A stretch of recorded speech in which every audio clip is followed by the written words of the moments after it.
नमस्कार दोस्तों, स्वागत है आपका YouTube चैनल छत्तीसगढ़ टुडे के डेली करंट अफेयर में। तो चलिए दोस्तों शुरू करते हैं छत्तीसगढ़ के आज के करंट अफेयर को। हमारा पहला प्रश्न है, 1 जनवरी 2021 को छत्तीसगढ़ के राज्यपाल अनुसुईया उइके द्वारा लोकार्पण उस वेबसाइट का नाम बताइए जिसमें राज्यपाल को भेजे जाने वाले आवेदनों का ऑनलाइन मॉनिटरिंग किया जाएगा। हमारा आंसर है ऑप्शन बी, ई समाधान।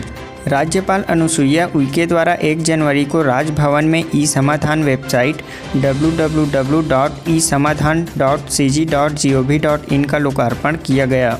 इस वेबसाइट के माध्यम से राज्यपाल को आम जनता द्वारा भेजे गए आवेदन पत्रों को संबंधित विभागों को भेजा जाएगा।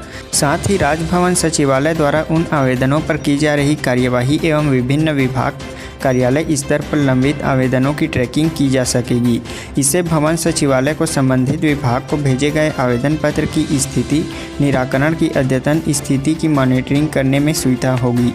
इस वेबसाइट से अभी 3200 शासकीय कार्यालयों को संबद्ध किया गया है। हमारा अगला प्रश्न है, छत्तीसगढ़ सरकार द्वारा गरीबों के लिए प्रारंभ की गई प्रधानमंत्री आवास योजना शहरी के अंतर्गत किस समावेशी योजना को भारत सरकार द्वारा पुरस्कार प्रदान किया गया।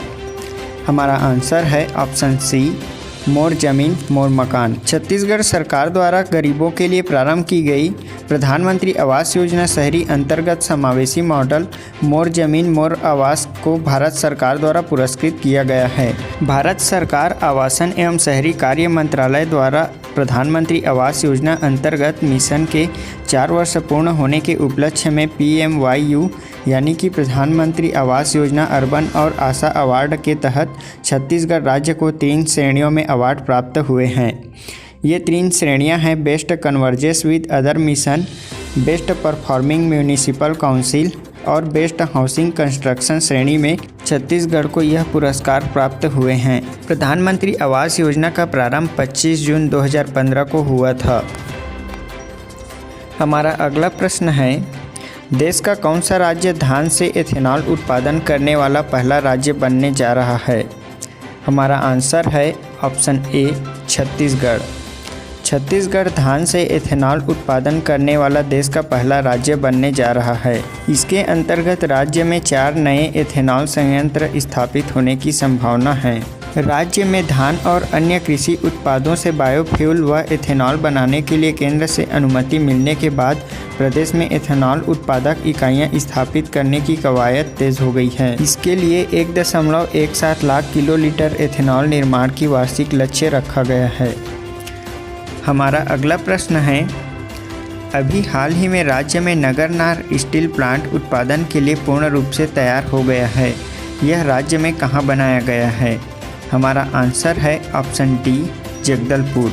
यह बस्तर जिला के संभागीय मुख्यालय जगदलपुर से करीब 18 किलोमीटर दूर नेशनल हाईवे 43 पर बनाया गया है। इस प्लांट का निर्माण NMDC राष्ट्रीय खनिज विकास निगम द्वारा बनाया गया है।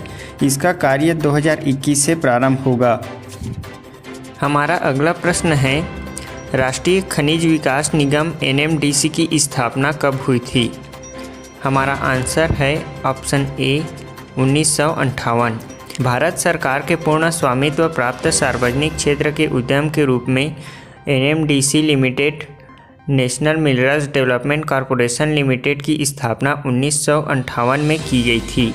यह भारत सरकार के इस्पात मंत्रालय के प्रशासनिक नियंत्रण में है। हमारा अगला प्रश्न है, अविभाजित मध्य प्रदेश को रोशन करने वाला छत्तीसगढ़ के कोरबा विद्युत ताप संयंत्र को नेशनल ग्रीन ट्रिब्यूनल की सिफारिश पर छत्तीसगढ़ सरकार द्वारा बंद कर दिया गया। यह कब स्थापित किया गया था। हमारा आंसर है ऑप्शन ए, 1976 में।